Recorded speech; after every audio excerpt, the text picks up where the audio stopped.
When I first started learning languages, I only knew 1.5 of them, and I really only wanted to learn one other language. I was taking high school Spanish like every other American teenager, and I thought that was going to be the end of it. But then fast forward 10 years, and now here we are, and I now speak 8 languages to varying degrees of fluency. But how did we get here? Well, that's exactly what we're going to talk about in this video. What's up everyone, my name's Zion and I'm an American polyglot that's been learning languages for the better part of the past 10 years. And like I said at the beginning of this video, today we're talking about how it is that I learned all the languages that I now speak. And like I said in the beginning of this video, I now claim to speak 8 different languages at varying different levels of fluency, which you will also see in this video. And this is actually something that I do almost every year. If you go further back on this channel, you can find at least one video a year where I demonstrate my ability to speak all the languages that I speak with the intention of tracking my progress and providing those of you who may have just begun watching me with some context as to who I am, how it is that I've learned the languages that I now speak, and hopefully maybe inspire some of you to do the same. And so this is going to be the newest video in this series, in this iteration, and we're going to answer the exact same question, which is how is it that I learned these languages, why it is that I learned these languages, and just to show you what it is that they now sound like, at least when I speak them. And so without further ado, let's get right on into it. Alright, so we're going to start off with the language that I've been speaking for the past few minutes, which is English, and more specifically, American English.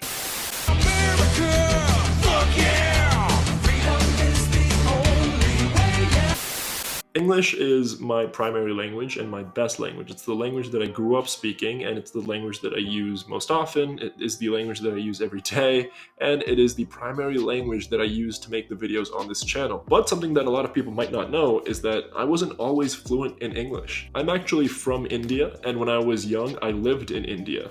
And while I spoke English to some degree, because English is one of the official languages of India, I wasn't actually fluent. And upon moving to the United States, I actually struggled to speak English. And it took a concerted effort from both me and my parents to switch over to speaking English at home every single day so that I could speak it fluently and pick it up faster. And that's exactly what ended up happening, and now I can speak English fluently. And of course, growing up here in the United States definitely helped my cause. But now we're going to switch over to my second native language, which is Hindi.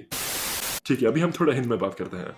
अगर आप मुझे पहले ही सही जानते हैं, या अगर आप मुझे 2-3 महीने के लिए देख रहे हैं, या अगर आप यहाँ पहली बार ही मुझे देख रहे हैं, तो शायद आपको एकदम लगेगा कि मैं देसी हूँ, क्योंकि ये सच है। मैं भारत में पैदा था, जहाँ मैं बचपन में खाली हिंदी में बात करता था। मुझे अंग्रेजी भी नहीं आती थी और मैं सब लोगों के साथ खाली हिंदी में बात करता था। लेकिन 6 साल की उम्र में अमेरिका को आके मैं सब कुछ भूलने लगा। मतलब मुझे इतने मौके नहीं मिले हिंदी में बात करने के लिए, और आज तक मैं बहुत मुश्किल से हिंदी में बात करता हूँ। लेकिन बचपन से मैंने हमेशा विश्वास किया कि मैं एक दिन हिंदी को फिर से सीखने की कोशिश करूँगा, और आज मैं हिंदी बहुत बोलता हूँ। मैं हिंदी म्यूजिक को सुनता हूँ, मैं हिंदी मूवीज़ को भी देखता हूँ, और ये मुझे बहुत मदद करता है हिंदी को सीखने में। और आज मैं बोल भी सकता हूँ कि मुझे हिंदी बोलने की आदत हो गई। लेकिन अगर आप भारत से हैं तो शायद आपको लगेगा कि मैं एक्सेंट के साथ बात कर रहा हूँ, और ये भी सच है, क्योंकि एक्सेंट कभी नहीं जाएगा। मैं अभी अमेरिका में रहता हूँ, मैं अमेरिकन हूँ, और इस वजह के लिए मैं हमेशा एक्सेंट के साथ बात करूँगा, लेकिन हिंदी कभी नहीं भूलूंगा। ठीक है, अभी हम रशियन में बात करें। Achoo! Achoo. Achoo! Achoo! Теперь мы включаем русский язык. Хорошо, теперь давайте поговорим немножко на русском. Русский один из моих лучших языков, потому что я практически каждый день на русском говорю.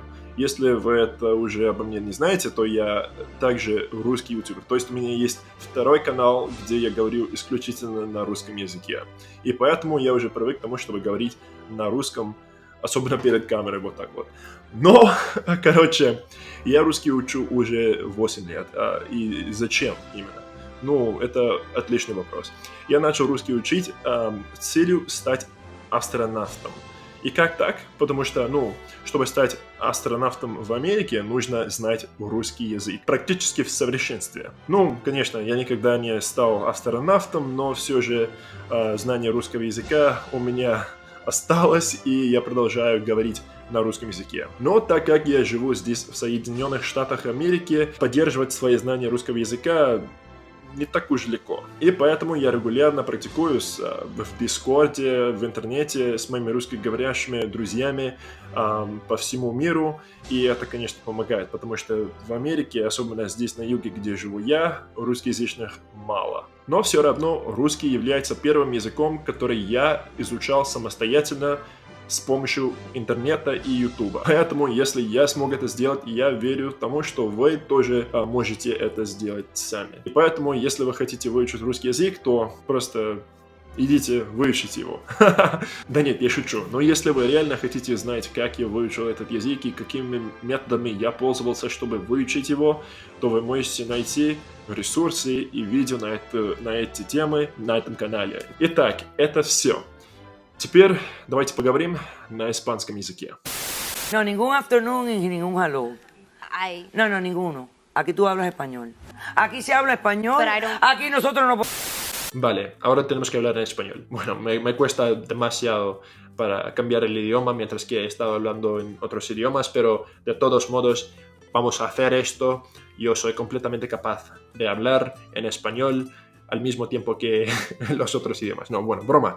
Pero español es mi tercer idioma, es el tercer idioma que he tenido que aprender por mí mismo. Yo empecé a aprenderlo en la secundaria como los demás en los Estados Unidos, pero yo me di cuenta de que no iba a aprenderlo de una manera eficaz si yo continuara a aprenderlo en la escuela. Entonces yo empecé a aprenderlo por mi propia cuenta. Y ahora es uno de mis mejores idiomas, es uno de mis idiomas favoritos, es un idioma que yo hablo casi todos los días en mi trabajo y también con muchos amigos que viven aquí, porque en el sur de los Estados Unidos hay mucha gente que ya habla español. De hecho, no sé qué decir porque no he preparado un guión para este vídeo, pero yo diría que el método perfecto para aprender este idioma no se difiere mucho del método que uso para aprender los otros idiomas que yo sé.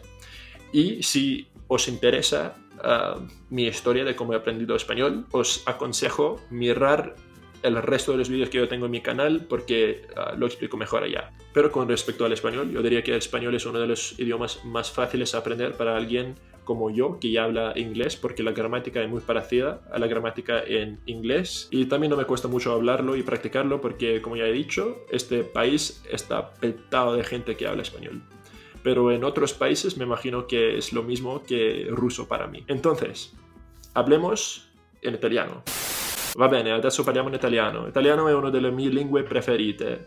Infatti, penso che questo potrebbe essere un errore perché ho appena parlato lo spagnolo e le due lingue sono così simili che le confondo a volte. Però il problema che ho con l'italiano è lo stesso problema che ho sempre avuto con il russo, perché non ci sono molte occasioni di parlarlo qui negli Stati Uniti, ma fortunatamente non è così difficile di imparare italiano dopo di aver studiato lo spagnolo, perché le due lingue hanno molto in comune. Per esempio, la grammatica è molto simile allo spagnolo e ci sono molte parole italiane che sembrano parole spagnole, e allora se già capite lo spagnolo sarà abbastanza facile da imparare quello che dicono gli italiani. Va bene, allora cominciamo con il mio processo di imparare l'italiano. Davvero ho iniziato ad imparare l'italiano con la mia conoscenza, con l'aiuto della mia conoscenza dello spagnolo, perché le parole e la grammatica e tutto sempre mi sembrava come lo stesso che hanno nello spagnolo. E allora imparare l'italiano non ha preso tanto tempo come lo spagnolo, perché ho potuto riutilizzare le stesse conoscenze dello spagnolo per imparare l'italiano. Ma la parte più difficile ora è metterla in pratica, perché senza amici con cui posso parlare in italiano è abbastanza difficile da mantenere le mie conoscenze. In ogni caso, rispetto al video che ho fatto l'anno scorso, penso che il mio italiano adesso sia molto meglio. Ok, adesso parliamo in francese. Ok, parlons français. Mais avant de parler, j'ai besoin d'eau.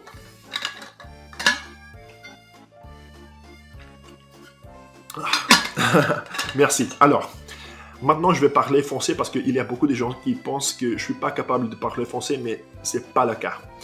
Français est ma pire langue. Non, en fait, je dirais que l'allemand est ma pire langue. Mais de toute façon, je dirais que le français a été une langue très facile à apprendre parce que je parle déjà l'italien et l'espagnol et les trois langues sont très similaires. Commençons avec mon intérêt pour le français. Mon intérêt pour le français a commencé quand j'ai visité le Canada parce que au Canada, ils parlent l'anglais et aussi le français. Et ce voyage au Canada était la première fois que j'entendais du français. Et après avoir entendu la langue française, j'ai décidé que cette langue est très belle et j'ai décidé de l'apprendre. Au moins de commencer à l'apprendre. Mais après quelques mois, je l'ai abandonné. Mais je l'ai abandonné jusqu'à il y a quelques années. Il y a quelques années, j'ai recommencé de l'apprendre et j'ai décidé que cette fois, ça sera plus facile parce que je connais déjà l'espagnol et l'italien et je peux utiliser des méthodes que j'utilisais déjà pour apprendre ces deux langues, pour apprendre le français aussi. Et maintenant, je parle français. Et c'est difficile de parler avec des natifs parce que les natifs de français parlent avec tout le verlan et le slang qu'ils ont dans cette langue. Et le problème que j'ai maintenant avec mon français est le même problème que j'ai avec beaucoup de langues. Et le problème est en manque de la pratique. Parce que dans le sud du pays, dans les États-Unis où j'habite, il n'y a pas beaucoup de personnes avec qui je peux pratiquer la langue. Et ça me fait mal parce que je vais commencer à oublier tout ce que j'ai appris déjà. Mais c'est pas mal parce que maintenant je voyage beaucoup et l'année passée j'ai voyagé en France et là j'ai eu l'opportunité de la parler avec des gens francophones et je peux dire que j'essaye de continuer d'apprendre et maintenir mes connaissances de la langue française. Ok, maintenant je vais parler allemand parce que parler français me fait déjà mal à la tête. Allemand. Okay, und jetzt auf Deutsch. Ich kann auch sagen, dass ich kann Deutsch sprechen, aber Deutsch ist meine schlechteste Sprache und ich spreche es nicht oft. Und ich würde auch sagen, dass mein Deutsch auf conversational level ist und ich besser verstehen als sprechen kann. Und ja, ich lerne Deutsch auf eigene Faust über das Internet und ich habe auch deutsche Freunde, mit denen ich es habe gelernt. Aber ich muss sagen, dass nach all diesen Sprachen es ist schwer zu sprechen, Deutsch. Und ja, das ist alles, das ich will sagen. Und ja, das ist alles, was ich sagen möchte. Und ja, jetzt auf Portugiesisch. E agora, português. Posso falar português também. Falo português porque comecei a aprender português a causa da minha viagem a Portugal este verão. Porque português é muito parecido com o espanhol, mas neste momento é difícil falar português porque me dói a cabeça com todas as línguas que falo. E que eu falei hoje. Eu gosto do português também, mas eu decidi aprender português na mesma porque é mais fácil praticar a língua aqui nos Estados Unidos a causa por os muitos brasileiros que vivem aqui. Mas os brasileiros aqui nos Estados Unidos falam português brasileiro e eu falo como uma mistura do português do Brasil e português do Portugal. É muito interessante, mas sim, é tudo. Veremos como está o meu português no próximo ano. Ok, agora é tudo. Preciso falar inglês outra vez. But there you have it. That's me speaking in 8 different languages to varying degrees of fluency. And to those of you who are studying these languages or already speak some of them, you may be able to tell which languages I'm more fluent in and which languages I'm less fluent in. But of course, fluency is a spectrum, and it all depends on what you consider to be fluent. But that's a topic for another video. In fact, it's a video I filmed on this channel. So if you want to hear more about this or my views on this topic, then you can find the link to that video probably in a tag somewhere up here in the corner. But also take into consideration that speaking in 8 different languages back to back isn't the easiest thing in the world to do. I actually just had to go take a break after filming the first part of this video so I can film the outro without my mind and thoughts in an absolute jump. But that's it. And now, if you're interested, I recommend that you go back in time and watch my other polyglot videos where I speak in the languages I know from years past to see how it is that I've improved or how it is that I've gotten worse with these languages. And maybe it's a good way to judge what a realistic timetable is if you are learning these languages yourself. That's it for this video. If you guys like this video and you want to see more content like this in the future, then of course, don't forget to like, comment, subscribe. All of these things tell the YouTube algorithm that you love me, and then I can love you guys back even more if I don't already do so. But as always, thanks everyone for watching, and I will catch you guys in the next video. See ya.